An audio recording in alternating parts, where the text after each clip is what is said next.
Have you ever stopped to wonder what happens when the final breath leaves your body? That moment, the great passage we all face, is not an ending.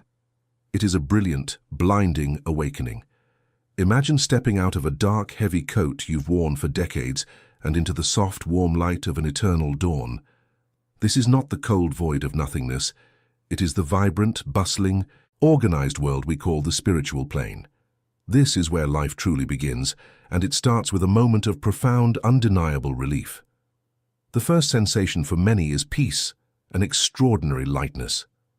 You are still you, the memories, the feelings, the character, but stripped of the physical world's limitations. You look around and you are not alone. Waiting there, at the threshold, is a figure of pure, unwavering light, your guardian angel.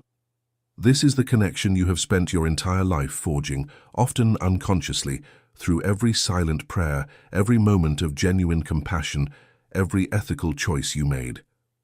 Your angel or guide is the first to greet you, their presence radiating a love that transcends human understanding. They are accompanied by a team, a spiritual rescue squad, sent to stabilize your energy field, calm the remnants of earthly anxieties, and prepare you for the journey ahead. For many, this arrival is a gentle, peaceful awakening, a homecoming. For others, it can be a turbulent transition, and the difference lies entirely in the life you lived. The journey home, however, is not a simple, uniform path. The spiritual world, far from being a single, ethereal cloud, is structured, hierarchical, and dynamic. It mirrors the vast complexity of the material world, but with an emphasis on energy, vibration, and moral resonance. This is where we encounter the legendary spiritual colonies, cities of light, thought, and profound learning. These colonies, or Nosso Lar, as one famous account describes them, are massive, organized municipalities built of fluid, condensed thought, energy, and elevated matter, perfectly attuned to the vibrations of the spirits who inhabit them. They are not merely waiting rooms, they are centers of rehabilitation, education, and productive work. When a soul arrives, their immediate destination is determined by their spiritual weight, the moral and ethical resonance of their lifetime on earth. A life lived in service, dedicated to love, honesty, and self-improvement, results in a high, light vibration. Such a soul is effortlessly drawn to the higher, luminous zones of the spiritual colonies, places of exquisite beauty, peace, and immediate engagement with higher learning.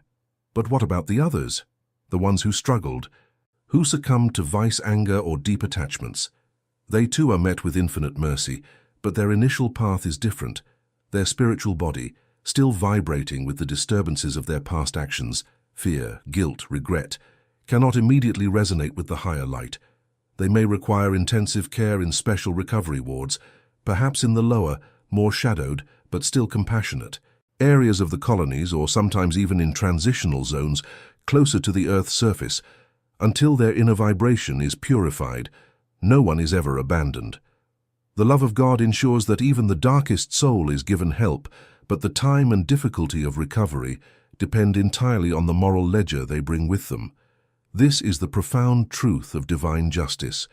You are received according to what you are, not what you owned.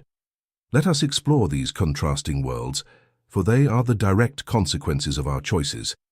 The higher spiritual colonies, often described as magnificent star cities of the spiritual plane, are truly sublime masterpieces of spiritual engineering, far surpassing any earthly concept of civilization.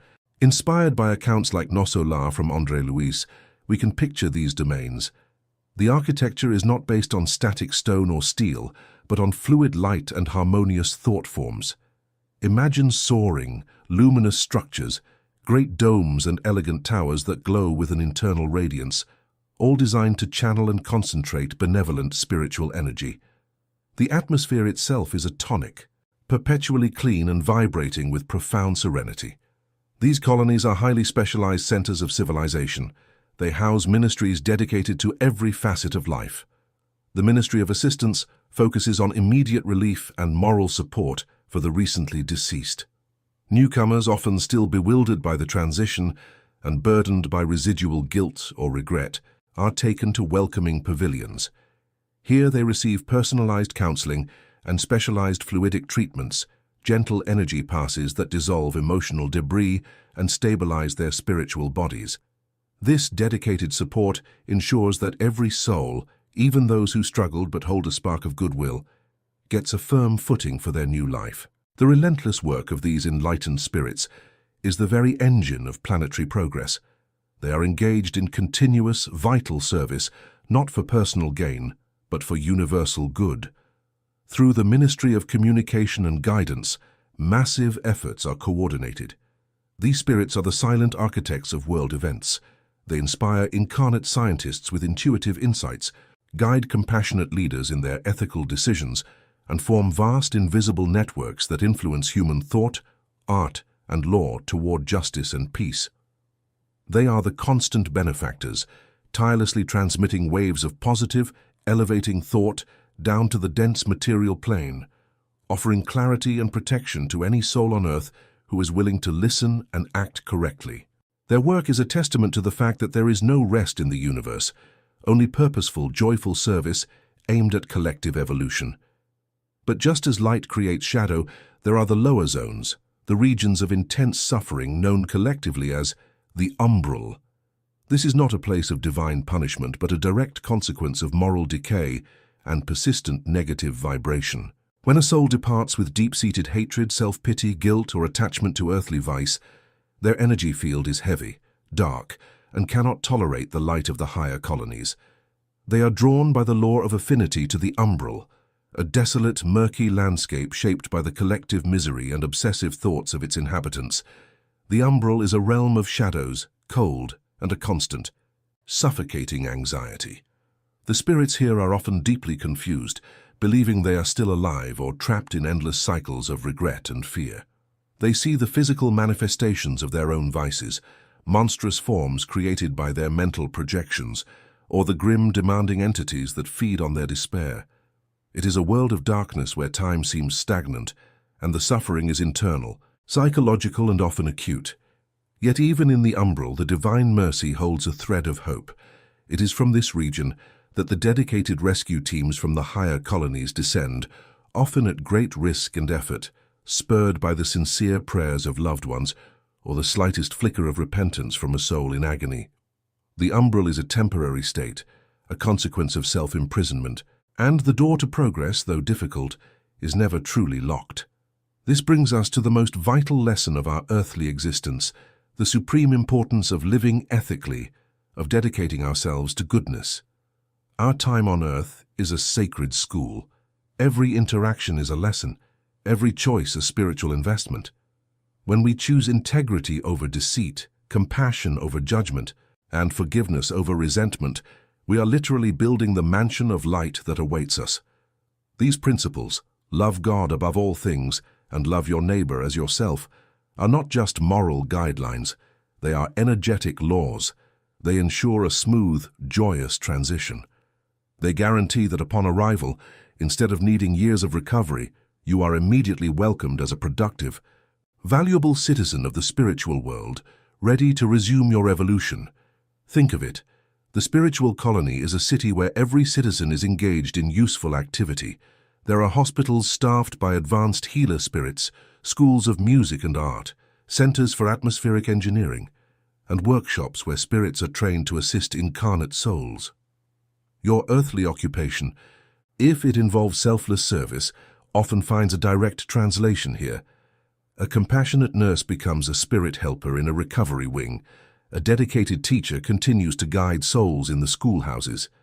Even more, you might train in completely new spiritual sciences, preparing to serve on earth as a mentor, a spirit guide, or even a returning incarnate soul with a specific mission. The support system is vast.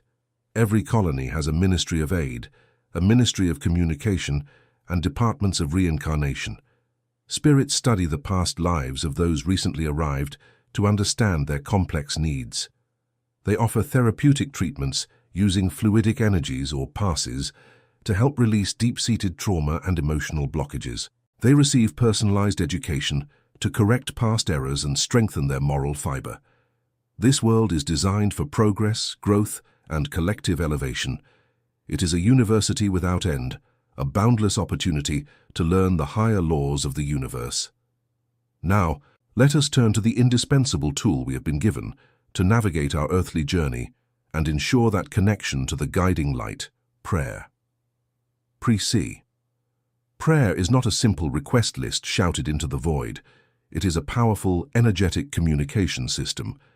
It is the spiritual equivalent of a telephone call, and it is the primary way we activate the help of our guardian angel. When you pray sincerely, whether in words or simply in a heartfelt desire for good, you emit a high-frequency vibration of thought. This clear signal cuts through the dense atmosphere of the earth, reaching your angel. This act of communion does two crucial things. First, it allows the angel to more easily share their calming, enlightening, and protective fluidic energies with you, helping you maintain clarity and serenity amidst life's storms. Second, and perhaps most importantly, it creates a moral shield. The very act of humbling yourself, of acknowledging a higher power, and seeking ethical strength elevates your vibration, making you less susceptible to the negative influences that constantly circulate on Earth. Imagine your guardian angel constantly trying to whisper wise advice into your ear. A life filled with chaotic thoughts, anger, and self-centeredness is like a roaring static, drowning out their voice. A life punctuated by regular, sincere prayer is like tuning your receiver to the correct frequency. The message comes through clearly, offering intuitive insights, a sudden calming thought, or a gentle redirecting nudge that guides you away from a poor decision. This connection through prayer is what transforms our experience of life and ultimately our experience of transition. The soul who prays, who sincerely seeks to do good, builds a relationship of trust and energetic harmony with their angel that survives the passage of death. They are not meeting a stranger. They are embracing a beloved friend who has been there all along, preparing the path home. In the spiritual colonies, the purpose is always oriented towards service and love. Spirits work to earn the resources they need for their own evolution, not in terms of money but in spiritual merit. They volunteer to work in the lower, more difficult regions near the earth, helping struggling souls. They attend seminars on self-control, forgiveness, and the higher purposes of pain. They prepare their next incarnation, often meeting with those who will be their future family members or future antagonists, establishing the karmic bonds necessary for mutual growth and reconciliation. The drama of Earth is merely a stage, carefully set and rehearsed in the spirit world for the continuous refinement of the soul. And what about reunion? The joy of the spiritual plane is magnified by the certainty of reunion with those we loved. Family ties, if they are founded on true affection, remain strong and eternal. When you arrive, you will be met by those who have progressed before you, their faces radiating happiness and support. But even here, moral resonance holds sway. If a loved one is in a higher, more evolved colony, while you require recovery in a lower zone, the immediate reunion may be brief, a visit of comfort, until you are ready to reside in their proximity. This truth, that love is eternal, but proximity is based on merit and vibration, is a constant spur to moral effort. The spiritual world is not a distant, incomprehensible paradise. It is a reality closer than the air we breathe. It is a future we are actively constructing with every thought, every word, and every action of our current lives. It is a world of incredible, structured hope, where mistakes can be corrected, losses are healed, and love is the single governing law. The entire system is built on infinite compassion and the unwavering goal of universal progress. So, live your life with this knowledge. Let it be the foundation of your choices. Choose kindness, choose honesty, and choose to forgive, because every act of goodness is an investment in your eternal destiny. The light you share here becomes the light that welcomes you there. It ensures that your awakening is not terrifying or confused, but a glorious, joyful, supported return to the luminous, bustling cities of eternity. The path is challenging, yes, but the destination, a conscious, active, productive life of perpetual growth in the embrace of pure, limitless love, is guaranteed for every soul who strives. The happiness you seek is real. The hope is tangible. It awaits you, magnificent and ready, in the spiritual colonies. We are only temporarily away from home. If you love this story and want to hear more like it, please hit that subscribe button. It truly means the world to us and helps us grow. And hey, while you're at it, let's aim for 50 likes on this video. Help us smash that goal.